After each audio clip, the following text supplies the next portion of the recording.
నీ స్వబుద్ధిని ఆధారం చేసుకోనక నీ పూర్ణ హృదయంతో యెహోవాయందు నమ్మిక ఉంచుము. చాలా ఇక్కడ ఒక మాట మనం చూస్తా ఉన్నాం. దేవుని వాక్యం నుంచి ఒక 2 మాటలు ఈరోజు మీతో పంచుకోవాలని ఆశపడతా ఉన్నాను. అందులో మొదటిది ఈ వచనంలోని చివరి లైన్ అయిన ఒక మాట ఉంది. అదేంటంటే నమ్మిక ఉంచుము, యెహోవాయందు నమ్మిక ఉంచుము. మొదటి మాట దేవుని యందు మనము నమ్మిక ఉంచాలి అనే మాట మీకు జ్ఞాపకం చేయాలని ఆశపడతా ఉన్నాను. ఈ వచనము మొదటి భాగంలో నీ స్వబుద్ధిని ఆధారం చేసుకోనక అనే మాట చూస్తా ఉన్నాం. స్వబుద్ధి అంటే సొంత బుద్ధి. బుద్ధి అనే మాట మనకి తిట్టులాంటిది కదా. నీకు బుద్ధి ఉందా అంటే అప్పుడు చాలా తెలియపోతారు. బుద్ధి అంటే అది జ్ఞానానికి సంబంధించిన మాట. బుద్ధి అనే మాట హిందీలో దానికి సమానమైన మాట చెప్పాలంటే సోచ్ అంటారు. సోచ్ అంటే ఆలోచన విధానం. బుద్ధి అంటే జ్ఞానం అనే మాట చెప్పుకోవచ్చు. ఖచ్చితంగా మన ఆలోచన విధానం, మనం ఆలోచించే విధానము, అలాగే మనము నమ్మే విధానము, మనం విశ్వసించే విధానం, ఇవన్నీ కూడా బుద్ధి అనే మాటలోకి వస్తూ ఉంటాయి. అర్థం చేసుకోవడానికి సుమారుగా ఆ మాటను వివరించడానికి ప్రయత్నం చేస్తా ఉన్నాం. మన ఆలోచన విధానం అంతటి సొంత బుద్ధిని అంతటి పక్కన పెట్టాలంటా ఉన్నాడు. దేవుడిని నమ్ముకోవాలంటే మొట్టమొదటిగా మనం పక్కన పెట్టాల్సినంత లేదా ఆధారపడకుండా వదిలిపెట్టాల్సినంత ఏంటంటే మన సొంత ఆలోచన. చాలాసార్లు ఈ సొంత ఆలోచన లేదా సొంత బుద్ధి ఎలా డెవలప్ అవుతుందంటే మన పక్కన విని నేర్చుకుంటాం. కొన్ని విషయాలు చూసి నేర్చుకుంటాం. మన కుటుంబంలో ఉన్న పరిస్థితులను బట్టి, మన కుటుంబంలో వ్యక్తి యొక్క ఆలోచన విధానం బట్టి, మనం జీవిస్తున్న సమాజం యొక్క పరిస్థితులను బట్టి మన ఆలోచన విధానం మారుతుంది, మన జీవన విధానం మారుతుంది. ఇది ఎప్పుడు కూడా దేవుని నమ్మకుండా చేస్తే. అందుకని ఈ సామెతలు రాసిన వ్యక్తి సొలొమోను ఏం చెప్తా ఉన్నాడంటే నీ సొంత బుద్ధిని ఆధారం చేసుకోవద్దు. ఎందుకంటే నీ సొంత బుద్ధిని ఆధారం చేసుకుంటే, నీ ఆలోచన ఆధారం చేసుకుంటే ఆ ఆలోచన ఎప్పటికీ కూడా దేవుడిని నమ్మేవాడికి ఎన్నో చేయదు. మన సొంత ఆలోచన మనకి దేవుడికి రావడానికి, దేవుడిని నమ్ముకోవడానికి మన సొంత ఆలోచన ఒప్పుకోదు. మన చుట్టుపక్కల ఉన్న వారి యొక్క ఆలోచన విధానము, మన చుట్టుపక్కల ఉన్న పరిస్థితులు చాలాసార్లు మన సమాజంలో ఏ సమాజంలో అయితే మనం జీవిస్తున్నామో ఆ సమాజంలో ఉన్న ఆలోచన విధానాలు మన ఆలోచన విధానాన్ని షేప్ అవుట్ చేస్తూ ఉంటాయి. దాన్ని బట్టి మనం దేవుడిని నమ్ముకోవటం అనేది అసాధ్యము. దేవుడి మీద నమ్మకం ఉండటం అనేది అసాధ్యం. దేవుడికి వస్తాము, యేసు ప్రభు దేవుడిని ఒప్పుకుంటాము, మనకి ఏదైనా అవసరం అయితే మనం ప్రార్థన చేయమని చెప్తాము, ఏదైనా అవసరం అయితే మనం కూడా ప్రార్థన చేసుకుంటాం. కానీ ఆయన నమ్ముకో. మన సొంత ఆలోచన, మన కుటుంబాల్లోని ఆలోచన, మన సంఘంలోని ఆలోచన, ఇంకా ఖచ్చితంగా చెప్పాలంటే చాలాసార్లు గడిచిన కాలంలో ఏ విగ్రహారాధన నుంచి బయటకు వచ్చామో ఆ విగ్రహారాధన సంబంధమైన ప్రభావము యొక్క ఆలోచన మనం ఎప్పటికీ దేవుడిని నమ్మడానికి అంగీకరించవు. అవన్నీ కూడా చాలాసార్లు అంటే చర్చిలో పుట్టి పెరిగిన వాళ్ళు, లేదా ఇంకా ఖచ్చితంగా చెప్పాలంటే ఆ కుటుంబంలో దేవుడు చాలా మేలు చేసిన కుటుంబాలు, ఇలాంటి కుటుంబాల్లోని వాళ్ళు కూడా దేవుడి దగ్గరికి వచ్చి దేవుడిని నమ్మటం అనేటప్పటికీ వెనకడిగేస్తూ ఉంటారు. కారణం ఏంటంటే చాలాసార్లు వాళ్ళ ఆలోచన దానికి ఒప్పుకోదు. వచ్చేవారం అంటారు, పై వచ్చేవారం అంటారు, వచ్చే సంవత్సరం అంటారు, లేదా పలానా జరిగితే అంటారు. మేము చాలా ఎక్కువ సార్లు అనేక కొరకు ఇబ్బందులు ఉన్న వాళ్ళ కొరకు ప్రార్థన చేయడానికి దేవుడు మనకి ద్వారా తెలుస్తూ ఉంటాడు. మేము చాలా చోట్ల వెళ్ళిన విషయాలు మీకు కొన్ని విషయాలు చెప్తాము, కొన్ని విషయాలు మీకు పంచుకోని విషయాలు కూడా కొన్ని ఉంటాయి.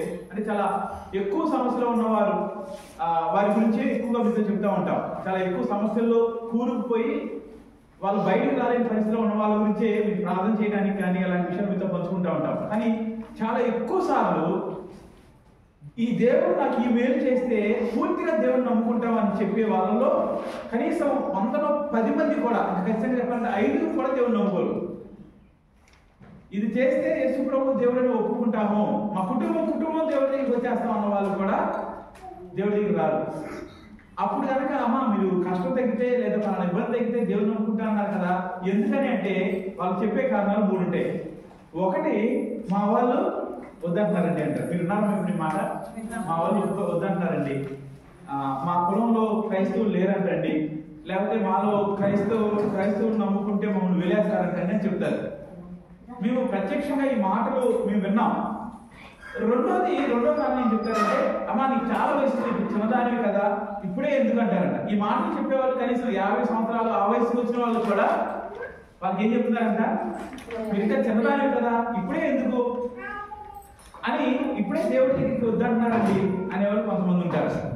మూడవది చాలా ఎక్కువ మంది దగ్గర మేము ఉన్న మాట ఏంటంటే, మీరు మార్పులు పొందమని చెప్తున్నారు, ప్రార్థన చేసుకోమని చెప్తున్నారు, దేవుడి దగ్గర ఒప్పుకోమని చెప్తున్నారు, కానీ ఈ మా ఊర్లో వేరే అలా కాదంటండి, అందుకని వెళ్తే దగ్గరికి వెళ్దామని అనుకుంటున్నాం అని చెప్పేవాళ్ళు. ఈ 3 రకాల వ్యక్తులు చాలా ఎక్కువ సార్లు మా పరిచయంలో ఇప్పటిదాకా మేము చూసాము. ఇవన్నీ వాళ్ళ యొక్క సొంత ఆలోచన దేవుడి దగ్గరికి, దేవుడిని నమ్ముకోవడానికి వారికి ఆటంకంగా మారుతా ఉంది. ఇక్కడ కూర్చున్న మన జీవితాల్లో కూడా, మన సంఘంలో కూడా సొంత ఆలోచనలు, మన ప్రతి మనిషికి సొంత ఆలోచన ఉంటుంది, మంచిది అది. కానీ ఈ సొంత ఆలోచన మన చుట్టుపక్కల మనుషులు బట్టి కాదు, కానీ మన చుట్టూ ఉన్న సమాజాన్ని బట్టి కాదు, మనం ఎక్కడ పెరుగుతున్నామో ఆ పరిస్థితి బట్టి కాదు, కానీ మన సొంత ఆలోచన దేవుని చేత షేప్ చేయబడినప్పుడు, దేవుని మాటల చేత అది మలచబడినప్పుడు ఆ సొంత ఆలోచన చాలా మంచిదిగా ఉంటుంది. ఆ సొంత ఆలోచన మనకప్పుడు మేలు చేస్తాయి. ఎప్పుడైతే మనము దేవుని నమ్మటానికి, దేవుని నమ్మటం మీద ఒక మాట ఉంది, అదేంటంటే పూర్ణ హృదయంతో అనే మాట ఉంది. ఏ హృదయం అంటారు మరి? పూర్ణ హృదయం అంటే ఏంటి? పూర్ణం అంటే తెలుసా మీకు? పూర్ణం అంటే పూర్తి కదా, చాలా పోతారు. పూర్ణం అంటే ఒక తినేది ఉంటుంది కదా, మా మొబైల్ మాత్రం ఉంటుంది కదా, వాళ్ళు ప్రతి సంవత్సరం వేసవికాలంలో మా ఇంటికి వస్తూ ఉంటారు. మా ఇల్లు మా నాన్న ఇంటికి వస్తూ ఉంటారు. ఒక నెల రోజులు దగ్గర వాళ్ళకి కొంచెం హిందీ కొంచెం తెలుగు తెలిసి, ఎక్కువ హిందీ వాళ్ళకి హిందీ మరాఠీ మాట్లాడేవారు, కొంచెం తెలుగు వాళ్ళకి అర్థమవుతూ ఉండేది. ఒక రోజున మా నాన్నని ఎవరో పెళ్లికి పిలిచారు, పెళ్లికి వెళ్ళాలి. చాలా పెద్ద ఎండ బాగా వేస్తుంది. మా ఏరియాలో వడగలు కూడా ఎక్కువ ఉండేది, కోళ్ళు ఏరియాలో వడగలు కూడా ఎక్కువ ఉండేది. మా నాన్న మాట్లాడుతా పెళ్లికి వెళ్ళాలిరా, ఇదేమో వడలు ఉన్నాయి, వడగలు వస్తుంది. వాడికి వడవాడికి అర్థమైంది, వాడికి చాలా వాడి తెలుగు వాడికి బాగా ఇష్టమైంది అని ఆవిడ వెళ్తా ఉంది. వెళ్తా మా ఇంటి దగ్గర ఉన్నమంటే వాళ్ళ డిఫరెన్స్ వస్తాను అన్నాడు. వాళ్ళకి అసలు ఎండ అసలు పడతాయి, వస్తానని గొడవ చేస్తున్నాడు. సరే మళ్ళీ వాడు అప్పుడే ముగ్గురు కూడా నన్ను కూడా తీసుకెళ్ళారు. మరి ఇద్దరు మా నాన్న వెళ్ళాం పెళ్ళిలో వడలు పెట్టాల, వడని చేసి కదా గాలి పెట్టాల. వాడు తినేసి వస్తా ఉన్నప్పుడు అన్నాడు, నువ్వు వడ అన్నావు, వడ ఏది అన్నాడు, అడుగుతున్నాడు. అర్థమైందా? అవసరాలు సగం తెలియడం వల్ల కొన్ని ప్రాబ్లమ్స్ ఉంటాయి. ఇక్కడ పూర్ణ అంటే పూర్తిగా మనం తినే పూర్ణం కాదు. ఎలా నమ్ముకోవాలంటే దేవుణ్ణి పూర్ణ హృదయంతో నమ్ముకోవాలి. పూర్ణ హృదయంతో దేవుణ్ణి నమ్ముకోవాలి అంటే మనము మన సొంత ఆలోచనని ఆధారం చేసుకోకూడదు. మన చుట్టుపక్కల వారిని చెప్పే ఆలోచనలు, చుట్టుపక్కల వాళ్ళు చెప్పే ఆలోచనలను మనం మనసులో తీసుకోకూడదు. మనం ఏ పరిస్థితుల్లో అయితే పెరిగామో ఆ పరిస్థితుల్ని మనము లెక్కలో తీసుకోకూడదు. కానీ పూర్తిగా మనం లెక్కలో తీసుకోవాల్సింది ఏంటంటే దేవుని మాట. దేవుడిని నమ్ముకోవాలంటే నేను దేని మీద ఆధారపడాలి అంటే, దేవుడిని నమ్ముకోవాలంటే వాక్యం మీద ఆధారపడాలి. ఇంకా ఖచ్చితంగా చెప్పాలంటే దేవుడిని నమ్ముకోవాలంటే ఆయన దేవుడిని నీకు అర్థం అవ్వాలి. ఇక్కడ ఉన్న వాళ్ళు ఎంతమంది యేసుప్రభు దేవుడిని నమ్ముతున్నారంటే మీరంతా నమ్ముతున్నారని చేసి చెప్తారు. ఎందుకంటే ఆయన నమ్ముతున్నారు కాబట్టి ఈ స్థలంలో కూర్చున్నారు. ఆయన అంటే ఇష్టం కాబట్టి ఈ స్థలంలో కూర్చున్నారు. కానీ నువ్వు ఇక్కడికి రావటము, లేదా ఇక్కడికి వచ్చి కూర్చోవటము, ఇక్కడికి వచ్చి పాటలు పాడటము, సందేహం, ఇవన్నీ కూడా నమ్మకానికి సాదృశ్యంగా మనం చూస్తా ఉన్నాము. కానీ దేవుడి దృష్టిలో నమ్మకం అంటే ఏంటి? దేవుడి దృష్టిలో మనం ఆయన నమ్ముతున్నాం అనే మాట ఆయన ఎప్పుడు విశ్వసిస్తాడంటే, దేవా నువ్వు నా కొరకు మరణించావు అని నేను నమ్ముతున్నాను అనేది ఒక్కటే ఆయన ప్రామాణికంగా తీసుకుంటాడు. దేవుడిని నమ్మకం అంటే అర్థం ఏంటంటే, యేసు ప్రభు దేవుడు ఆయన నా పాపములకు శిక్షను చెల్లించాడు, నా పాపములకు ప్రతిగా ఆయన శిక్షను తన మీద తన శరీరం మీద తను అనుభవించాడు అని ఆ నమ్మకం ఒక్కటే అది నమ్మకంగా ఎంచబడుతుంది. దాన్ని ఇంకో మాటలో మనం విశ్వాసం అని పిలుస్తాము. ఆ నమ్మకం విశ్వాసాన్ని తీసుకెళ్ళినప్పుడు ఆ విశ్వాసం మనల్ని రక్షణలో నడిపిస్తుంది. ఈ రక్షణ అంటే ఏంటంటే నరకానికి వెళ్ళకుండా పరలోకానికి వెళ్ళడం. ఈ రక్షణ అంటే ఏంటంటే దేవుడితో ఉండటానికి అది ఒక లైసెన్స్ లాంటిది. దేవుడు మనతో ఉండాలన్నా, మనం దేవుడితో ఉండాలన్నా, దేవుడితో కొనసాగాలంటే మనం రక్షణ పొంది ఉండాలి. అదేంటంటే దేవుడికి పక్షపాతం ఉండకూడదు కదా? లేదు, దేవుడికి పక్షపాతం లేదు. దేవుడు అందరికీ కావాల్సినవన్నీ ఇస్తా ఉన్నాడు. మీరు కనుక చూస్తే దేవుడిని నమ్ముకునే వాళ్ళు కూడా చాలా దీవించబడడం చూస్తూ ఉంటాం. దేవుడు నమ్ముకున్న వారు వాళ్ళు కష్టం చేసినప్పుడు కూడా దీవించబడడం చూస్తూ ఉంటాం. దేవుడిని నమ్ముకున్న వాళ్ళ పొలాలు కూడా వర్షం పడడానికి చూస్తూ ఉన్నాం. దేవుడిని నమ్ముకునే పొలాలు కూడా దీవించబడడానికి చూస్తూ ఉన్నాం. కానీ దేవుడిని నమ్ముకున్న వారిగా మనం ప్రార్థన చేసినప్పుడు కొన్ని ప్రత్యేకమైన పరిస్థితులు జరగాలని చూస్తూ ఉంటాము. కానీ దేవుడు మాత్రము వర్షాన్ని, గాలిని, నీటిని, దీవెనను మనుషులందరి మీద కుమ్మరిస్తూ ఉన్నాడు. కానీ కొన్ని ప్రత్యేకమైన పరిస్థితుల్లో మనం కొన్ని ప్రత్యేకమైన విషయాల కోసం ప్రార్థన చేసినప్పుడు ఆశ్చర్యకరంగా దేవుడు కాపాడుతూ ఉన్నాడు. పంటలు పోయే సమయాల్లో కాపాడాడు, ఆరోగ్య విషయాలు కాపాడాడు. ఈ భౌతిక సంబంధమైన విషయాలన్నీ అనేకమైన విషయాల్లో, శరీర స్వస్థతలు కావచ్చు, అనేక విషయాల్లో ప్రార్థన చేసినప్పుడు ఒక ప్రత్యేకమైన కాపుదలను మనం అనుభవించడం మనకు తెలుసు. వీటినన్నింటినీ కూడా వీటిలో దేన్ని ఆధారం చేసుకున్నా సరే యేసు ప్రభువు నిజమైన దేవుడు మనకు అర్థమవుతుంది. కానీ దాన్ని కూడా దేవుడు నమ్మకంగా తీసుకోవట్లేదు.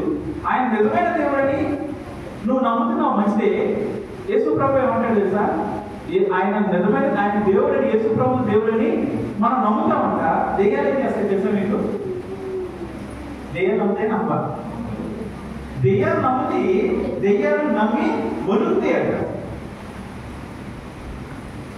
దేవుడి వాటిలో చాలా స్పష్టమైన మాట మనం చూస్తాము. మనం కేవలం నమ్ముతారు యేసు ప్రభు దేవుడిని చాలా మంది నమ్ముతారు. క్రైస్తవులుగా కాని వాళ్ళు, చర్చికి రాని వాళ్ళు కూడా చాలా మంది యేసు ప్రభు కూడా దేవుడిని నమ్ముతారు. కానీ దెయ్యాలు యేసు ప్రభు దేవుడిని నమ్మి వదులుతూ ఉంటాయి. కానీ నమ్మకం గురించి అది కాదు నమ్మకం అంటే. చర్చికి వెళ్ళడం మంచిది. చర్చికి వెళ్ళడం అనేది, ఆయన వాక్యం వినడం అనేది, ఆయన బైబిల్ కలిగి ఉండడం అనేది, ఇవన్నీ కూడా ఆయన విశ్వాసంలోకి, రక్షణలోకి నడిపించడానికి ఉన్న మార్గాలే. కానీ ఇవేమీ కూడా నమ్మకానికి కొలవద్దు కాదు. నువ్వు నమ్మకం దానికి ఒకే ఒక గుర్తు ఏంటి తెలుసా? చాలాసార్లు పిల్లల్ని హాస్పిటల్ తీసుకెళ్ళినప్పుడు ఇంట్లో జ్వరం ఉంటుంది, అక్కడైతే జ్వరం ఉండదు. కొన్నిసార్లు జ్వరం ఉందని చెప్పి మనం తీసుకున్న తర్వాత ఒళ్ళు వేడిగా ఉంటుంది, కానీ అక్కడ థర్మోమీటర్ పెడితే జ్వరం ఉండదు. చూసారు పరిస్థితులు. డాక్టర్స్ ఏం చెప్తారంటే, మంచి డాక్టర్స్ ఎప్పుడైనా సరే థర్మోమీటర్ పెట్టి అక్కడ 100 దాటితేనే ట్యాబ్లెట్ ఇవ్వమంటారు. అంటే మన దృష్టిలో జ్వరం అనేది వాళ్ళ లెక్క కాదు. వాళ్ళ దృష్టిలో జ్వరం అంటే ఖచ్చితంగా ధర్మమఠం చూపించబడాలి, ధర్మమఠంతో కొలబడాలి. దేవుడి దృష్టిలో నమ్మకము అంటే ఏంటంటే, యేసు ప్రభు నా కొరకు మరణించాడు, ఆయన ఆ శిక్షను అనుభవించాడు అని ఒప్పుకోవటము నమ్మకం. ఇలా నమ్మాలంటే మన హృదయము, మన ఆలోచన దాన్ని ఒప్పుకోడు. కాబట్టి దాన్ని ఆధారం చేసుకోవద్దు అంటాడు దేవుడు. ఖచ్చితంగా చెప్పండి, సొలొమోను దాన్ని ఆధారం చేసుకోవద్దు. నీ చుట్టుపక్కల ఉన్న వాళ్ళు లేదా నీ హృదయం చుట్టుపక్కల ఉన్న పరిస్థితులు బట్టి నీ హృదయం నీకు ఏం చెప్తుందంటే, ఇప్పుడే కాదు దేవుడు ఎవరు నమ్మాల్సింది, ఇప్పుడే కాదు దేవుడు ఎవరు అంగీకరించాల్సింది అని చెప్తూ ఉంటుంది. అది నీ జీవితాన్ని ఆ విధంగా మలుస్తూ ఇప్పుడే కాదనే మాట చివరికి నువ్వు చనిపోయేంత వరకు కూడా పోస్ట్పోన్ చేస్తూనే ఉంటాడు. చాలా ఎక్కువ సార్లు అపవాది ఇలాంటి ఆలోచనలు మనం తీసుకొస్తూ ఉంటాడు. అందుకని సొలొమోను అంటాడు, నీ సొంత ఆలోచనని ఆధారం చేసుకోవద్దు. మనం ఒక వ్యక్తిని నమ్మాలన్నా నమ్మకూడదన్నా, ఒక వ్యక్తిని ప్రేమించాలన్నా ప్రేమించకూడదన్నా, ఒక వ్యక్తితో ఉండాలన్నా ఉండకూడదనుకున్నా, ఒక వ్యక్తితో సహవాసం చేయాలనుకున్నా చేయకూడదనుకున్నా, ఒక ఇంటికి వెళ్ళాలనుకున్నా వెళ్ళకూడదనుకున్నా మన ఆలోచన ప్రకారం చేస్తూ ఉంటాము. చాలాసార్లు పక్కన వాళ్ళ మాటలు విని చేస్తూ ఉంటాము. ఈ ఆలోచన ఎట్టి పరిస్థితుల్లో కూడా నేను దేవుడిని నమ్మేలాగా చేయదు. ఈ ఆలోచన ఏ ఆలోచన చేస్తా తెలుసా? దేవుడిని నమ్మేలాగా వాక్యంలో నుంచి నీ ఆలోచన వస్తే, వాక్యంలో నుంచి నీ ఆలోచన విధానం రూపుదిద్దబడితే అది నిన్ను దేవుడిని నమ్మేలాగా చేస్తుంది. దేవుడిని నమ్మటం అంటే ఏంటో చూసాము. సొంత బుద్ధి అంటే ఏంటో మనం చూసాము. తర్వాత వచ్చిన మనం అయితే తర్వాత వచ్చి చూద్దాము. ఇంకా ఖచ్చితంగా ఒక మాట మనం చూసి ఇది ముందుకెళ్ళాలనుకుంటున్నాను. ఎందుకంటే దేవుడు నమ్మాలో ఒక మాట మనం చూద్దాం. ఇర్మియా గ్రంథము 17వ అధ్యాయము 7-8 వచనం చదువుదాం. ఎందుకంటే నమ్ముకోవాలి. నమ్మకం అంటే ఏంటో చూసాము. ఇప్పుడు వరకు నమ్మకం అంటే ఏంటి చూసాము, నమ్మకానికి ఆటంకంగా ఉండదని చూసాము. ఇప్పుడు నమ్మితే ఏం జరుగుతుందో ఒకసారి మనం చూడాలి. యెహోవాను నమ్ముకున్నవాడు ధన్యుడు. దేవుడిని నమ్ముకున్నవాడు ధన్యుడు అనే మాట కనబడతా ఉంది.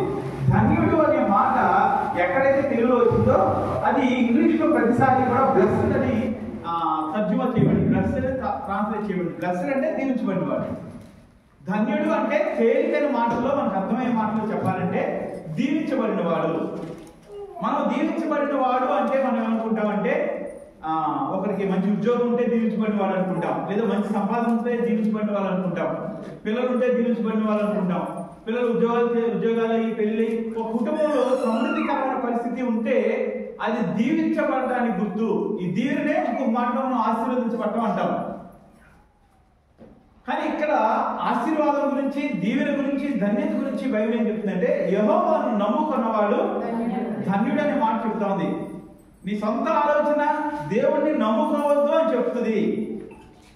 నమ్ముకోవడం అంటే ఏంటో నేను ఇందాక చెప్పాను. కానీ దేవుని యొక్క వాక్యముతో కూడిన ఆలోచన నీకు ఉన్నప్పుడు, లేదా దేవుని యొక్క వాక్యము నీ ఆలోచనను మార్చడానికి, షేప్ చేయడానికి నువ్వు ఒప్పుకున్నప్పుడు అది ఖచ్చితంగా నేను దేవుని నమ్మేలాగా చేస్తుంది. దేవుని నమ్మటం వల్ల నువ్వు దీవించబడిన వాడు అవుతావు. తర్వాత ఉన్నామా, దేవుడు వారికి ఆశ్రయముగా ఉంటాడు. ఆశ్రయము అనే మాటను చాలాసార్లు మీకు వివరించడానికి ప్రయత్నం చేస్తూ ఉంటాం. ఆశ్రయం అంటే మన చుట్టూ ఒక కంచె లాంటిది, మన చుట్టూ ఒక పెద్ద ప్రాకారం లాంటిది. ఆశ్రయం అంటే బయట నుంచి ఏది కూడా మన మీదకి రాకుండా కట్టబడిన ఒక పట్టణం లాంటిది. దేవుడే మనకి కాపుదలగా ఉంటాడు. సింపుల్ గా చెప్పాలంటే దేవుడిని నమ్ముకుంటే ఆయనే మనకి కాపుదలగా ఉంటాడు. తర్వాత చదువుమా, మనకి అర్థమవడం కోసం ఒక ఉదాహరణతో ఇర్మియా వివరించడానికి ప్రయత్నం చేస్తా ఉన్నాడు. యెహోవాను నమ్ముకున్న వాడు, దేవుడిని నమ్ముకున్న వాడు ఎలా ఉంటాడంటే జలముల యొద్ద నాటబడిన చెట్టులాగా ఉంటాడు. నీటి దగ్గర అంటే కాలువ పక్కన ఒక చెట్టు నాటితే ఎలా ఉంటుందో ఆ చెట్టు ఎలా ఉంటుందో అలా ఉంటాడంట. చదువు మరి ఎలా ఉంటుంది, కాలువ వాడికి నాటబడింది, దాన్ని వేరు కనబడి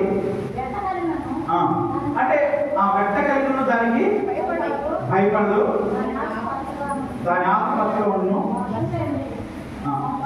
వర్షమైన సంవత్సరాలు 3 విషయాలు చెప్తా ఉన్నాడు. అంటే కాలువ ఇద్దరు నీటి దగ్గర ఉన్న చెట్టుకుంటే గుణాలని దేవుడు నమ్ముకున్న వ్యక్తితో పోలుస్తూ ఉన్నాడు. అంటే అర్థం అవడం కోసం ఒక వ్యక్తి దేవుడిని నమ్ముకుంటే ఎలా ఉంటాడో చెప్తా ఉన్నాడు. అప్పుడు ఏమవుతుందంటే నీటి వాన పక్కన నీళ్ళ దగ్గర వరకు ఒక చెట్టు ఉంటే అది ఏమవుతుందంటమ్మా, దాని వేరు తన్ని ఫలిస్తుంది. ఇక ఖచ్చితంగా చెప్పాలంటే దాని ఆకు పచ్చగా ఉంటుంది. దాని ఆకు పచ్చగా ఉంటుంది. ఆకు పచ్చగా ఉంటే ఏమవుతుంది తెలుసా మీకు? ఆకు పచ్చగా ఉండడానికి పసుపు ఉండడానికి తేడా ఏంటి తెలుసా? పచ్చగా ఉంటే జీవం ఉన్నట్టు కరెక్టే. ఇంకా మనకి ఒకవేళ 5వ తరగతిలో ఉంటుంది కిరణ చేసే సమయంలో క్రియాలు ఉంటుంది, గుర్తుంది ఎవరికన్నా? పచ్చగా ఉన్న ఆకు అది సూర్యరశ్మి తీసుకుని దానికి కావాల్సిన ఆహారం తయారు చేసుకుంటూ ఆకు చెట్టుకు బలాన్నిస్తుంది. మనం చాలాసార్లు చెట్టు ఆకు బలాన్నిస్తూ అనుకుంటాము, ఆకే చెట్టుకు కావాల్సిన ఆహారాన్ని ఇస్తూ ఉంటుంది. దేవుడికి ఎవరైతే నమ్ముకున్నారో వారు అనేక మందికి దీవెనకరంగా ఉంటారు, అనేక మందికి సహాయం చేయగలుగుతారు.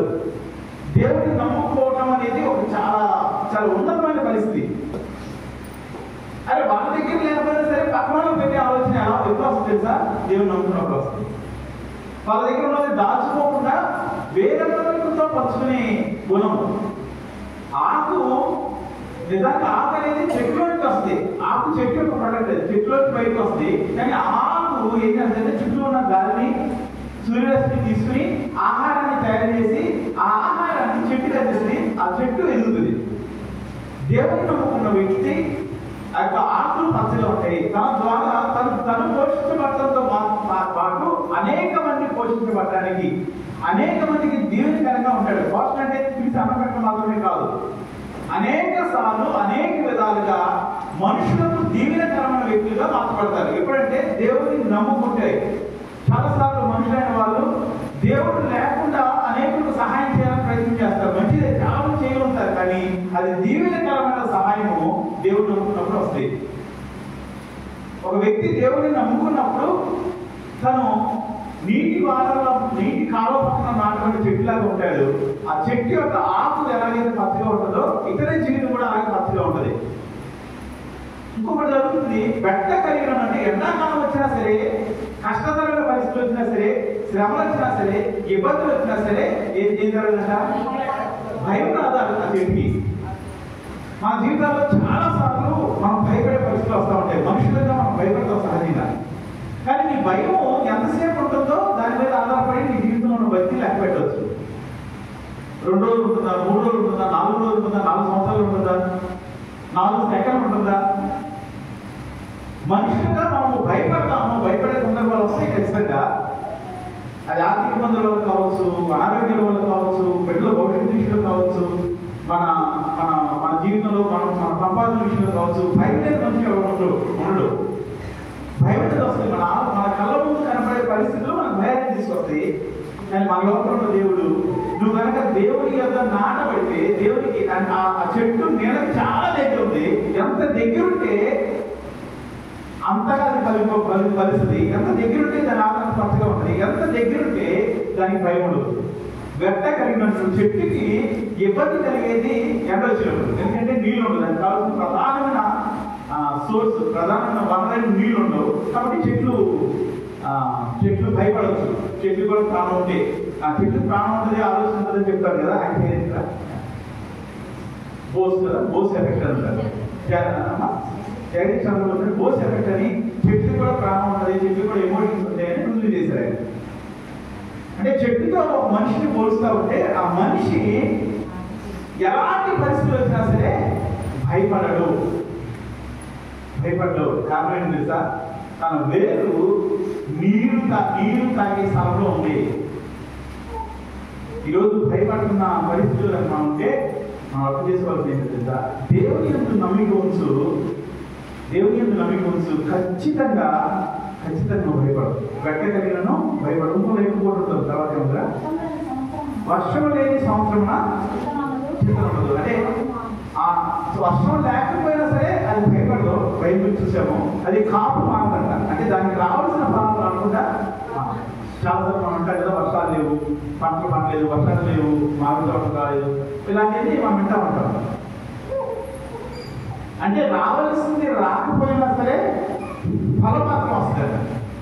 నేను చాలాసార్లు నా జీవితంలో చూడగలిగాను. అంటే మనకు రావాల్సినవి లేదా రావాల్సి అంటే మన నెలకి ఖర్చు ఉందనుకోండి, అది ఎక్కడి నుంచి వస్తుందని ఆధారం లేదు. అయినా సరే ఆ ఖర్చులన్నీ మీట్ అవుతా ఉంటాయి, ఖర్చులన్నీ తీర్చబడతా ఉన్నాయి అనుకోండి, అది అద్భుతం కాదా? ఫలం అంటే చెట్టు ఉంది, దానికి నీళ్ళు పోయలేదు, ఎరువు లేదు, ఏమీ చేయకపోయినా సరే అది ఏ టైంకి కాయాలా ఆ టైంకి కాయాల్సి అనుకోండి, అంత అద్భుతంగా ఉంటుంది. మన జీవితాల్లో కూడా లేదా మన సంఘంలో కూడా అనేక కుటుంబాల్లో ఇలాంటి అద్భుతాలు దేవుడు చూడాలని ఆశపడతామండి.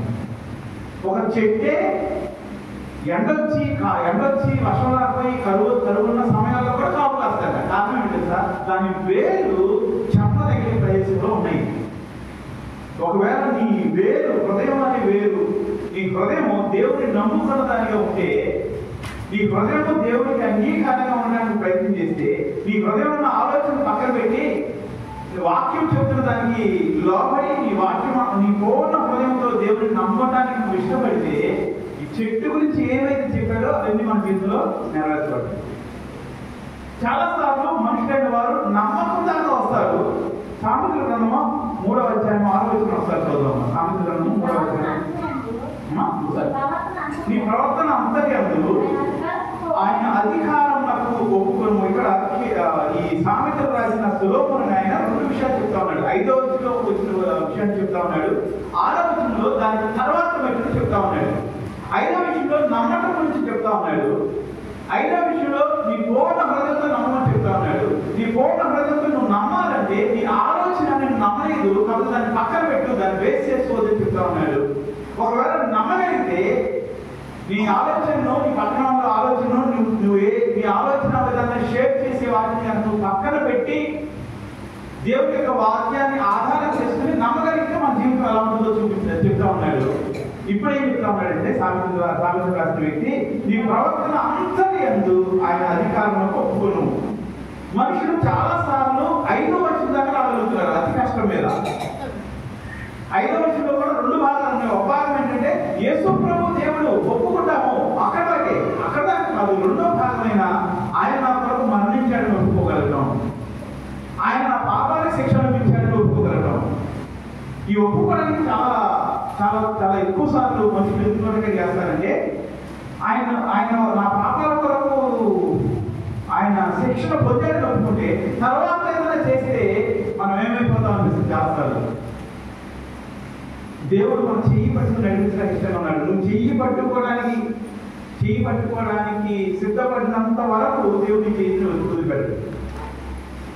ప్రతి మనిషి జీవితంలో ఎగురు దిగులు ఉంటాయి. ఇంకా ఖచ్చితంగా చెప్పాలంటే పాత నిబంధనలో చెప్పబడిన విశ్వాస వీరులు కూడా ఎగురు దిగులు ఉంటాయి. వాళ్ళకి క్రీస్తు రక్తం యొక్క విడుదల రాలేదు. కొత్త నిబంధనలో ఆ జయాన్ని చాలా ఎక్కువ చూడగలుగుతాం. కొత్త నిబంధనకి పాత నిబంధనకు ఉన్న జయము అంటే విడుదల అనేది చాలా ఆశ్చర్యకర రీతిగా ఉన్నది. మనుషులు గుడ్డిగా ప్రార్థన చేయడం అంటే ఏ ఆధారం లేకుండా ఉన్న స్థలాల్లో కూడా ప్రార్థన చేస్తే దేవుడు ఎలాంటి చేయాలని ఇస్తాడో అనేక మంది జీవితాలను చూశాను. దానికి కారణం ఏంటి తెలుసా?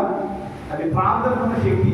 ఎందుకంటే ప్రార్థన ఎవరు చేస్తాం? మనం ప్రార్థన దేవుడికి చేస్తాము. ప్రార్థన దేవుడికి వినపడుతుంది. ప్రార్థన ఒక శక్తి ఉంటుంది. ఆ శక్తి మనం విలుస్తుంది.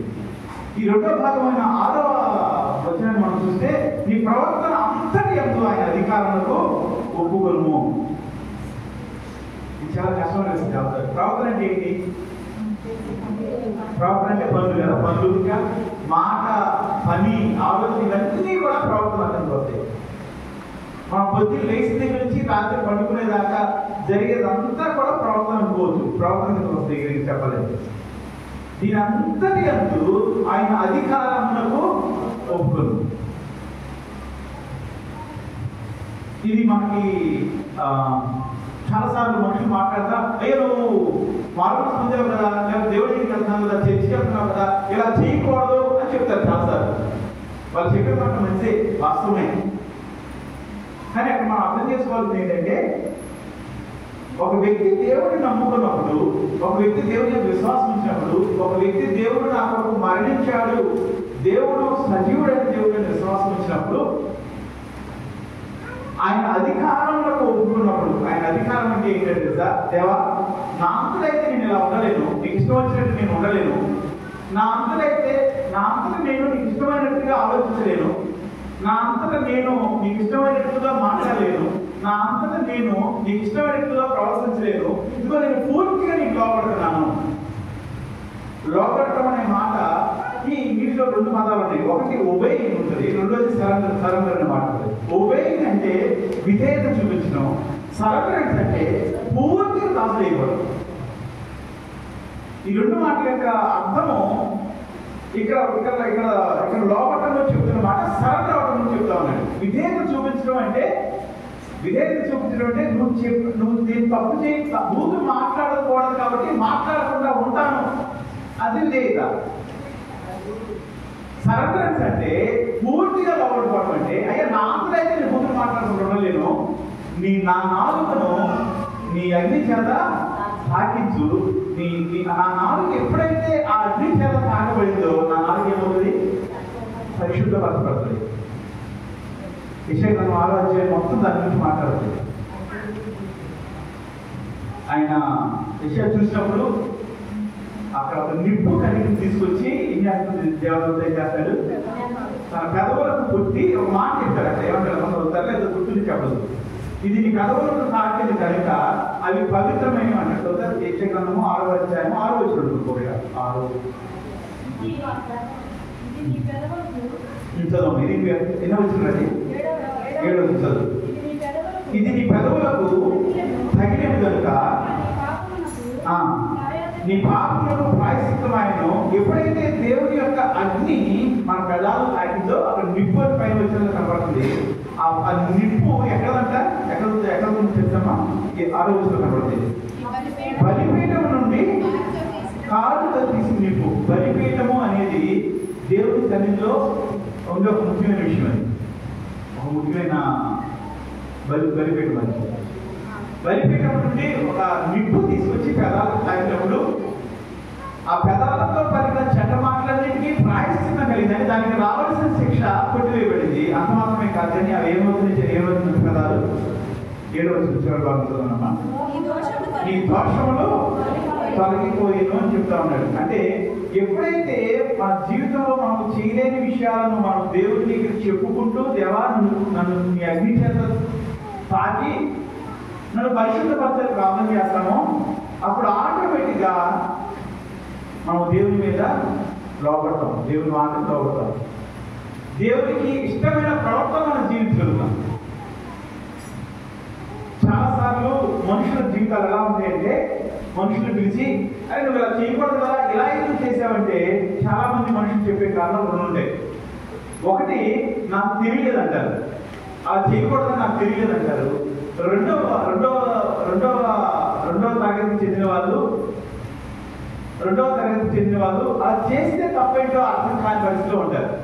అంటే పిలిచి మా అలాంటి వాళ్ళు ఎవరన్నా పాస్టర్ గారు లేదా పెద్ద వ్యక్తులు ఎవరో పిలిచి ఎందుకు అలా చేసేవాళ్ళని అడిగితే చాలా ఎక్కువ మంది చెప్పేది ఒకటంటే, అలా చేయకూడదని నాకు తెలియదు అంటారు. కొంతమంది అలా చేస్తే తప్పేంటని మనసులో అనుకుంటారు, లేదా అలా చేయని వాళ్ళు ఎవరన్నా అనుకుంటారు, లేదా పలనాలు చేశారని వేరొకరి వైపు వెళ్ళి చూపిస్తూ ఉంటారు. మనం వాక్యం వింటా ఉన్నాము, మీరు చాలా మంది నేను చెప్తా ఉంటాను, రెగ్యులర్గా ప్రార్థన చేసుకోండి, వాక్యం చదవండి. ప్రార్థన అనేది దేవునితో నువ్వు కలిసే ఒక సమయం. ఈరోజు ప్రార్థనకు సమయం అవ్వకుండా వేరే వాటికి సమయం ఇచ్చేలాగా అప్పాలు మన సమయాన్ని అంతటా దొంగలిస్తూ ఉంటాడు. అది ఫోన్లో కావచ్చు, టీవీలో కావచ్చు, ఫ్రెండ్స్లో కావచ్చు. ప్రార్థన చేసుకోకుండా మన సమయం అంతా ఏదో దానికి ఖర్చు అయిపోతా ఉంది. ఇంకా అవసరమైతే కొన్నిసార్లు టీవీలో వచ్చి వాక్యం వెంటనే సిద్ధపడతారు కదా, ప్రార్థన చేసుకుంటే సిద్ధపడతాం మనుషులు. నేను పలానా వాక్యం పెట్టాను, లేదా 6 గంటల నుంచి 8 గంటల దాకా 9 గంటల దాకా వాక్యం నడుస్తూనే ఉంటుంది కొందరి పిల్లలు టీవీలో. మంచిదే, వాక్యం వినడం తప్పని నేను మాట్లాడలేదు, మంచి వాళ్ళు చెప్పే వాక్యం వినండి. దానికన్నా ఎక్కువ గొప్ప అయింది ఏంటి తెలుసా, నువ్వు దేవుడితో సమయం గడపడం. మనం తెలియని మనిషితో మాట్లాడలేము, మనకు తెలియని మనిషి, మనకి పరిచయం లేని వ్యక్తితో, మనకి సంబంధం లేని వ్యక్తితో ఎక్కువ సమయం మాట్లాడలేము. మనకి చిన్నప్పుడు స్నేహితులు, లేదా మన బంధువులు, లేదా మన అమ్మవాళ్ళు, మనకు బాగా దగ్గర వచ్చినప్పుడు ఎంతసేపు మాట్లాడినా మనకు టైం తెలియదు. చాలా మంది ప్రార్థన చేయకపోవడానికి చాలా ప్రధానమైన కారణం ఏంటంటే దేవుడికి వాళ్ళకి పరిచయం లేదు. ప్రార్థన చేసినప్పుడు దేవుడితో నీకు ఒక ప్రత్యేకమైన సంబంధం ఏర్పడుతుంది. వాక్యం చదివినప్పుడు ప్రార్థనలో దేవుడు తన మాటలు, తన హృదయాన్ని నీ ముందు ప్రబలిస్తాడు. నువ్వు ప్రార్థన చేస్తున్నప్పుడు అనేక సార్లు దేవుడు తనకి ఏది ఇష్టమో నీకు బయలుపరుస్తాడు. దేవుడికి ఏది ఇష్టమో నీకు అర్థమవుతావు. మనుషులందరి దృష్టిలో అది తప్పుగా ఉండకపోవచ్చు, మనుషులందరి దృష్టిలో అది కామన్ అయిపోతుంది, అందరూ చేస్తూ ఉండొచ్చు. కానీ ప్రార్థన చేసేటప్పుడు, దేవుడిని దర్శించినప్పుడు దేవుడు తన ప్రత్యేకమైన హృదయాన్ని నీలో పెడతాడు. అది ప్రార్థన శక్తి. ఒక వైర్ని మనం కరెంట్ ప్లగ్ లో పెట్టి ఆ వైర్ అంటుంటే ఏమవుతుంది, చాలా దగ్గర తిరిగి వస్తాం కదా. మన ప్రార్థన కూడా దేవుడితో మనం కనెక్ట్ అవ్వాలంటే వైర్ తీసుకెళ్ళి ప్లగ్ లో పెట్టడం ఎలాగో మనం ప్రార్థన చేయడం కూడా అలాగే. ప్రార్థన చేయకుండా నీ జీవితంలో కంటిన్యూ సిస్టమేటిక్ గా, అంటే క్రమబద్ధంగా రోజు కనుక ప్రార్థన చేయలేని పరిస్థితి ఉందంటే నీకు దేవుడికి సరైన సంబంధం లేదు కాదు.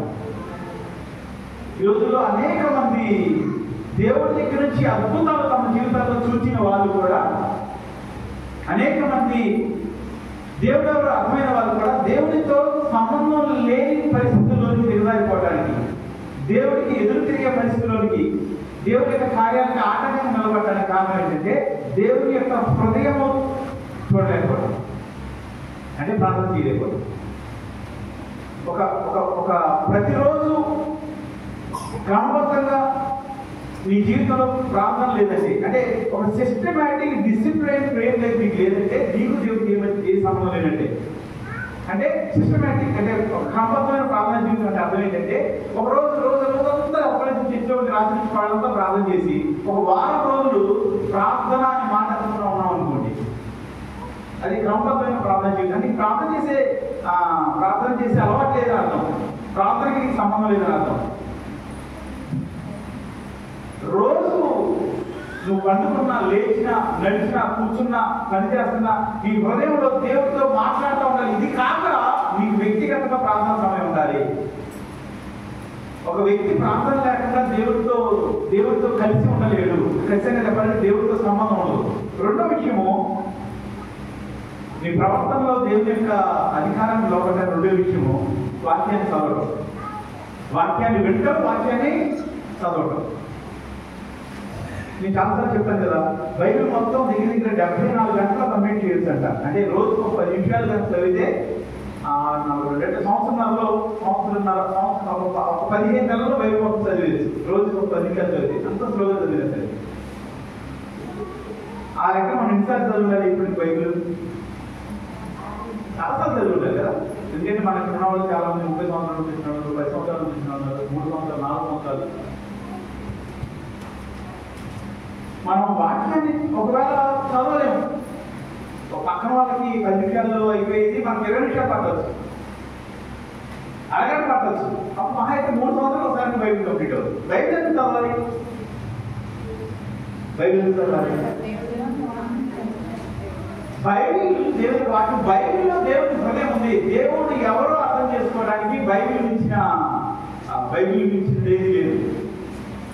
అందుకని నిజంగా వాక్యం చెప్పేవాళ్ళు లేదా వాక్యాన్ని దేవుడి గురించి వివరించాలనుకున్న వాళ్ళు ఎవరైనా సరే తమ సొంత ఆలోచన నుంచి లేదా సొంత అనుభవాల నుంచి చెప్పకూడదు, బైబిల్ నుంచి బోధించాలి. మిమ్మల్ని కూర్చోబెట్టి కొన్ని గంటల సేపు, కొన్ని రోజుల సేపు నా జీవితంలో జరిగిన అనేక విషయాలు చెప్పగలను దేవుడి గురించి. కానీ అవేమి ప్రామాణికం కాదు. అవి ఉదాహరణలాగా ఎప్పుడో ఒకసారి మనం మధ్యకి తీసుకురాబడాలి తప్ప, ఎప్పుడో ఒకసారి మనం ముందుకు తీసుకురాబడాలి తప్ప, మన అనుభవాలు, మన ఆలోచనలు వాక్యం కాకూడదు, ప్రసంగం కాకూడదు. వాక్యము ఎందుకు చెప్తామంటే, బైబిల్లో ఎందుకు బోధిస్తామంటే బైబిల్లో దేవుని హృదయం ఉంది. బైబిల్ దేవుని యొక్క లక్షణాలు వివరిస్తుంది. బైబిల్ మనిషిలో ఉన్న బలహీనతల్లో ఎత్తి చూపిస్తుంది. ఒక మనిషి దేవుని గుడిలో అవడతాడంటే తన జీవితంలో ఒక సిస్టమ్, ఒక క్రమబద్ధమైన ప్రార్థన జీవితము, ఒక క్రమబద్ధమైన వాక్య ధ్యానం ఉండాలి. మూడో చెప్పాలంటే క్రమబద్ధమైన చర్చి కొట్టే చెప్పకూడదు. మనం చర్చి 2 రోజులు ఉంటారు, సరళమైన పోతారు. ఆదివారం ఉండదు, సోమవారం ఉండదు, లేకపోతే ఏది ఉండదు. ఉంటే ఒక వారం 10 రోజులు అన్ని రోజులు చర్చిలో ఉంటారు, లేకపోతే కొన్ని వారం రోజులు, కొన్ని 4-5 వారాలు కూడా చర్చికి రాదు. అది క్రమబద్ధమైన జీవితం కాదని మీకు అర్థం చేసుకోవాలంటే, మీకు ఒక పిల్లల విషయంలో చూసేవారు. మా పిల్లల విషయంలో ఒకరోజు 3-4 గంటలు చదివేసి కూర్చొని రాసుకున్నాడు, చదువుకున్నాడు, ఏదో చేశాడు. ఆ వారంలో ఒకసారి కూడా బుక్ తీయలేదనుకోండి, అబ్బా మన రోజు 4 గంటలు చదివారా, ఈ జీవితం చాలే అంటారా? మరి ఇన్ని డబ్బులు పోసి చదివిస్తున్నాం అంటారు కదా. ఇది ఉదాహరణ అంతే. దేవుడికి నువ్వు లోపడాలంటే నీ జీవితం దేవుని వాక్యం చేత షేప్ చేయబడాలి. దేవుని వాక్యం లేకుండా లేదా దేవుడితో సహవాసం లేకుండా నీ జీవితం షేప్ చేయబడదు. అంటే ఆయన ప్రవర్తనకి నీ ప్రవర్తనంతో ఆయన అధికారంలో ఉండాలంటే దేవుడితో నీకు సంబంధం ఉన్నప్పుడు మాత్రమే చేయగలవు. ఇప్పుడు మనకున్న అవకాశం ఏంటంటే వాక్యం వినగలిగే అవకాశం ఉంది, వాక్యం చదవగలిగే అవకాశం ఉంది. మన అందరి చేతిలో బైబిల్ ఉన్నాయి. వాక్యం వినడానికి, వాక్యం చదవడానికి, ప్రార్థన చేసుకోవడానికి కూడా మనకి అవకాశం ఉంది. చాలా మంది భక్తులు వారి జీవితాల్లో బైబిల్ని చదవడానికి అవకాశం లేని వారి బైబిల్ తీసివేయబడింది. ప్రార్థన చేసుకోవడానికి అవకాశం లేని వారి ఎన్నో ఇబ్బంది పడే వాళ్ళు చాలా మంది ఉన్నారు. మన ప్రవర్తన ఆయన అధికారం కింద ఉండాలంటే ఒకటి మన బలహీనత ఆయన ఒప్పుకోగలగాలి. ఈ రోజుల్లో మనుషులు బలహీనత ఒప్పుకోవడానికి పట్ల ఎంత పెద్ద తప్పని చేసి వాళ్ళు నేనేమీ చేయలేదు అన్నట్టుగా ముసుగు వేసుకోవడానికి ప్రయత్నం చేస్తున్నారు. ఆ ముసుగు మనుషుల దగ్గర వేసుకోవచ్చు, దేవుడి దగ్గర వేసుకున్నట్టు అవకాశం ఉంటుందా? అవుదా? దేవుడు నువ్వు ఎంత ముసుగు వేసుకున్నా నువ్వు చేసింది ఎవరు తెలుసు? మనుషులు ముసుగు వేసుకోవడానికి ప్రయత్నం చేస్తా ఉన్నారు. దేవుడు కూడా తమ మంచితనాన్ని చూపించడానికి ప్రయత్నం చేస్తా ఉన్నారు. దాన్ని బట్టి ఏమవుతుంది తెలుసా? మనం వివేకానందము 17-7 వచ్చాలో ఏ దీవెనైతే చెప్పామో ఆ దీవెన వారి జీవితాలు చూడలేకపోతున్నాం. ఒక మొక్క గురించి, చెట్టు గురించి చెప్పాము, ధన్యుడని చెప్పాము, ఆశ్రయం అని చెప్పి ఈ దీవెనలో మనుషుల జీవితాల్లో చూడలేకపోవడానికి కారణం ఏంటంటే మనుషులందరూ ఏమనుకుంటారంటే దేవుడి దగ్గరికి వెళ్తున్నాడు, చర్చిలోకి వెళ్తున్నాడు, దేవుడిని నమ్ముకున్నారు, దేవుడు ఏం చెప్తే అదే చేస్తారు, వీళ్ళు ఏం చేయాలని దేవుడు అడిగేది చేస్తారు అన్నట్టుగా మన బిల్డప్ బయట ఉంటుంది. కానీ మన జీవితాల్లో ఆయనకు ఇష్టమైన జీవితం అంటే మన ప్రవర్తన అధికారం కింద ఉండదు. కాబట్టి ఇక్కడ చెప్పండి జీవులు ఏవి కూడా మనము మనుషుల జీవితాల్లో చూడలేకపోతాం. ఒక మనిషి యొక్క ప్రవర్తన దేవునికి అధికారానికి లోపల ప్రవర్తన అంటే బైబిల్లో చాలా మంది చూడవచ్చు. అందులో ఒక వ్యక్తి యోసేపు జీవితాన్ని మనం చూసినప్పుడు యోసేపు తప్పు చేయడానికి అవకాశం ఉంది, కానీ తప్పు చేశాడా పారిపోయాడు. ఎందుకని పారిపోయాడు? ఎందుకని పారిపోయాడంటే తన అధికారి పొత్తిఫర్ కాదు, తన అధికారి పొత్తిఫర్ భార్య కాదు, తన అధికారి ఎవరి అధికారం ఉన్నాడు? తన ప్రవర్తన అంతా దేవుని అధికారం కింద ఉంచుకున్నాడు ఆయన. కాబట్టి పారిపోతున్నాడు. ఒక విషయం గుర్తుపెట్టుకోండి, యోసేపుకి వాక్యం చెప్పేవాళ్ళు లేరు, యోసేపుకి బైబిల్ లేదు నా చేతిలో, కానీ యోసేపుకి ప్రార్థన చేసుకునే గుణం ఉంటుంది, దేవుడితో మాట్లాడే అవకాశం ఉంటుంది, దేవుడితో సహవాసం ఉంటుంది. కాబట్టి ఆ పాపం పెట్టుకోకుండా పారిపోలేదు. ఈరోజు మన జీవితాల్లో నోరు తెరిచి ప్రార్థన చేసే అనుకో నాకుంది. రోజు నేను ఎంతసేపు ప్రార్థన చేస్తాను. ఒకవేళ నేను మీకు ఇక్కడ చేయడంలో చిన్న పేపర్ మొక్కించి నువ్వు రోజులో ఎప్పుడెప్పుడు ప్రార్థన చేసుకుంటావు, రోజులో ప్రార్థన చేసినప్పుడు ఎంతసేపు ప్రార్థన చేసుకుంటావు, రోజులో బైబిల్ చదువుతావు, చదివినప్పుడు ఎంతసేపు చదువుతావు, ఇలా చేసి చదువుతావు, రాసిమని అనుకోండి, మీ పేరు రాయకుండా రాసిమని అనుకోండి. మీరు రాసింది చూసి మీరైనా సంతోషపడతారా? దాని మీద నీ పేరు రాసి కింద నువ్వు చేసేది రాసి ఇవ్వాలన్నప్పుడు ఆ రాసింది నా పేరు నేను చూపించకూడదు అనుకునే వాళ్ళు ఎక్కువ మంది ఉంటారా? లేకపోతే నేను ఎక్కువసేపు చదువుతున్నాను, ఎక్కువసేపు ప్రార్థన చేస్తాను, నేను చూపించుకోవాలనుకునే వాళ్ళు ఎక్కువ మంది ఉంటారా? దగ్గరికి మనం 50-60 మంది ఉన్న పిల్లలు కూడా ఎక్కేసుకుంటే ఇందులో కనీసం ఎంతమంది ఉన్నాం బైబిల్ చదివేవాళ్ళు, బైబిల్ వినేవాళ్ళం?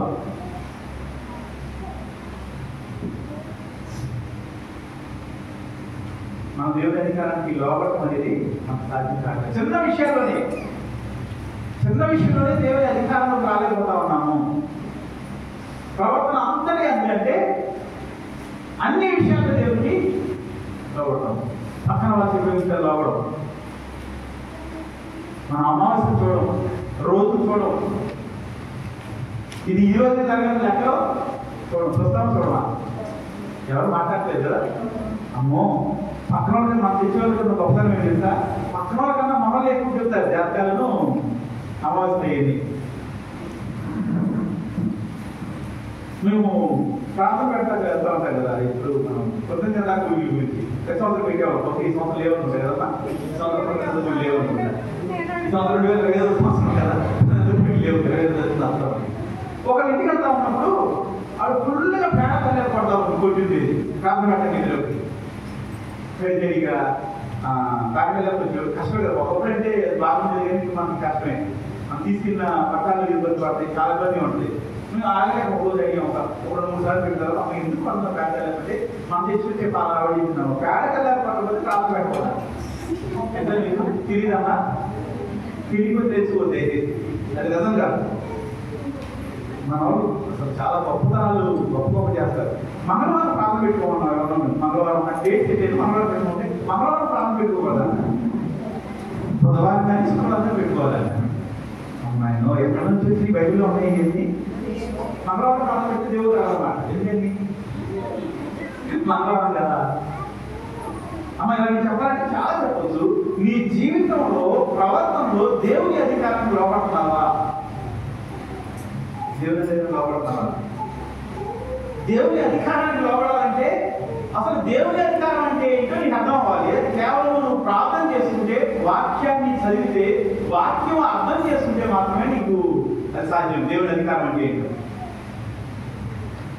దేవుని అధికారం మనకు అర్థం కావాలంటే ప్రార్థన లేకుండా దేవుని అధికారం మనకు ఎన్నటికీ అర్థం కాదు, ఎన్నటికీ అర్థం కాదు. ఇది ఒక సెంచురీ, ఒక శతాబ్దానికి అర్థమైంది దేవుని అధికారం అంటే ఏంటో. యేసు ప్రభు దగ్గరికి తన దాసుడికి బాగుపడాలని చెప్పమని పంపిస్తే యేసు ప్రభు బయలు చేస్తా ఉంటాడు. అప్పుడు శతాబ్దానికి మాట్లాడేది తెలుసా? నేను సహా అధికారం లోబడి వాడను. నా చేతి కింద 100 మంది ఉంటారు, వాటిని వెళ్ళమంటే వెళ్తాడు, వస్తామంటే దేవుని అధికారానికి లేదు, దేవుడికి అసాధ్యమైంది ఏది లేదు. నేను దేవుడికి లోబడితే నాకు అసాధ్యమైంది ఏది లేదు. దేవుడికి లోబడితే దేవుడు నా పక్షాన్ని నిలబడతాడు అని అధికారాన్ని అర్థం చేసుకోలేనప్పుడు ఆయన ఇష్టమైన ప్రాబ్లం జీవించడం అనేది సాధ్యం కాదు. మన భక్తి మన భక్తి యొక్క కొలమానం ఎవరంటే భక్తికి సర్టిఫికేట్ ఎవరివ్వాలి? దేవుడి తెలుసు కదా. కానీ అధికారం మాత్రం మనం మన చేతిలో ఉంచుకోవాలనుకుంటాం, ఆలోచన మన చేతిలో ఉంచుకోవాలనుకుంటాం. ఈ ఆలోచన ఎక్కడి నుంచి వస్తే మన చిన్నప్పటి నుంచి పెరిగిన దాన్ని బట్టి వస్తాయి. చాలా ఎక్కువ సార్లు పెళ్లి విషయాలు మనకు చాలా ఇబ్బందులు వస్తాయి. పెళ్లి డేట్ పెడతాను కదా, పెళ్లి డేట్ పెట్టిన తర్వాత అసలైతే మా ఆశ వారం పెళ్లి చేసుకోవాలని కొందరికి క్రైస్తవ వివాహాలు జరుగుతాయి ఎక్కడ చాలా మంచి.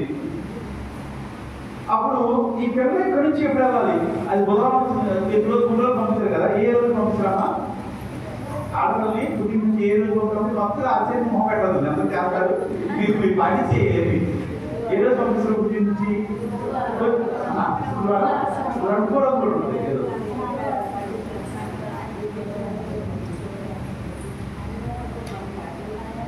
చాలా ఎక్కువ సార్లు మా చెప్పే కొంచెం పర్లేదు, చాలా చెప్తాడు అసలు పంపించమంటారు. ఎందుకని అడిగింది ఒకసారి, ఎందుకంటే పంపించాలని సాధ్యం కాదు. అది ఎందుకంటే చెప్తాను మీకు ఎందుకు పంపిస్తారు తెలుసా? నీకు చెప్తే నేను చెప్తే అదని తిన్నాను చూస్తాను. ఎందుకంటే లక్ష్మీదేవి వెళ్ళిపోద్దంట. కానీ లక్ష్మీదేవి దగ్గర మాట్లాడుతున్నాను కదా, వెళ్ళిపోయి సార్ గొడవ వెళ్ళిపోద్ది అనుకోవడం.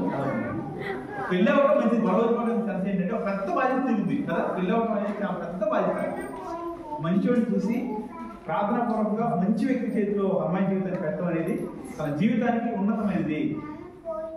అక్కడ అధికారం దగ్గరికి వచ్చినప్పుడు మన అధికారం చూసుకుని, మన ఆధిపత్యం చూసుకుని, అమావాస్యలు పౌర్ణములు ఎన్ని చూసుకుని, మంగళవారాలు చూసుకుని, ఎన్ని చూసుకుని పంపించినప్పుడు ఏదో చెప్పబడుతుంది. అప్పుడేమంటారు మరి ఎవరికి? పెళ్ళి ఏంటంటే ఒక వారం రోజులు మన దగ్గర తెలుసా మీకు? వీళ్ళు పెళ్లి దేవుడు పెళ్లి చేసుకుంటారు, ఏ ఇబ్బంది చేసే అన్ని హిందూ ఆచారం ప్రకారం చేసి పాస్టర్ గారి ప్రార్థన చేసి తాలిగట్టి ఇచ్చిన తర్వాత అది ఒక్కటే ప్రార్థన పూర్వక చేసి ఏదైనా ఇబ్బంది వచ్చిందంటే ఏం చేస్తారు? చాలా మంది అందుకనే అసలు మనకి కలిసి రాదు. ఏది ప్రార్థన వెళ్ళి కలిసి రాదు. ఇంకో విషయం చెప్పడానికి చాలాసార్లు కొన్ని విషయాలు మనసులో పెట్టేసి ఎప్పుడెప్పుడో మాట్లాడుతూ ఉంటా, అది సడన్ గా బయటకు వస్తూ ఉంటాయి. హిందూ వివాహం అనుకోండి, తీసుకెళ్లి హిందూ గుళ్ళో చేయడానికి సిద్ధపడతారు చాలా ఎక్కువ మంది. క్రైస్తవ వివాహం ఎక్కడ చేస్తారు? చర్చిలో జరగాలి. ఎక్కడ చేస్తారు? ఇంటి దగ్గర చేస్తారు. ఎందుకంటే మాస్టర్ గారు వస్తాడు, బ్రాహ్మణ వాడు నన్ను వస్తున్నాడు. వాళ్ళు కూడా మార్చారు. ఎందుకంటే ప్రతి ఒడు ఏమంటారు, పూజారులు, పాస్టర్లు, మౌలాలు వీళ్ళందరూ కూడా మనుషులు అనుకుని మాకు పడాల్సిందే.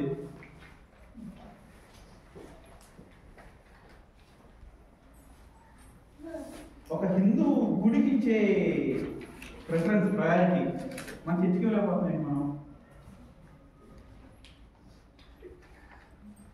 అంటే ఇవన్నీ చిన్న చిన్న విషయాలు, ఆ దేవుని అధికారానికి లోపడేవి చిన్న చిన్న విషయాలు. ఇంకా చాలా పెద్ద విషయాలు ఉన్నాయి. అది కనుక లోపడితే మన జీవితం ఎలా ఉంటుందో ఒక మాట మనం చూపించాలని ఆశపడుతుంది. యెషయా గ్రంథము 48వ అధ్యాయము 17వ వచనం ఒకసారి చూద్దాం అమ్మా.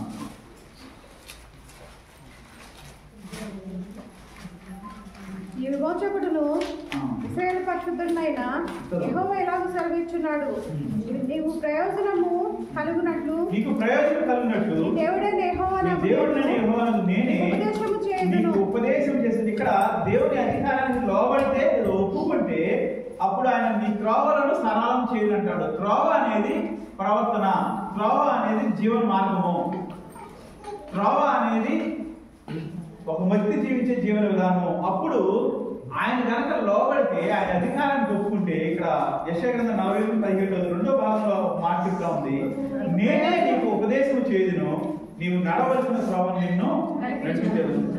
ఉపదేశం చేయడం అంటే ఏం చేయాలో చెప్పడం. ఎప్పుడైతే దేవుని యొక్క అధికారాన్ని లోబడి, దేవా నువ్వు ఏం చెప్పి అది ఒప్పుకుంటానయ్యా, నీకు ఇష్టమైంది మాత్రమే నా జీవితంలో జరగాలి, నీకు ఇష్టమైంది మాత్రమే నా జీవితంలో, నా కుటుంబంలో జరగాలి అని నిర్ణయం తీసుకున్నప్పుడు దేవుడు అంటున్నాడు, నేను చెప్తానమ్మా నీకు ఏం చేయాలో. నేను అప్పుడు దాకా ఎవరెవరో చెప్పుకుంటారు నీకు, అప్పుడు దాకా నీ సొంత బుద్ధి వేరొకరి ఆలోచన మీద షేప్ అయ్యి ఆలోచనల ద్వారా రూపుదిద్దబడి ఉంటుంటుంది.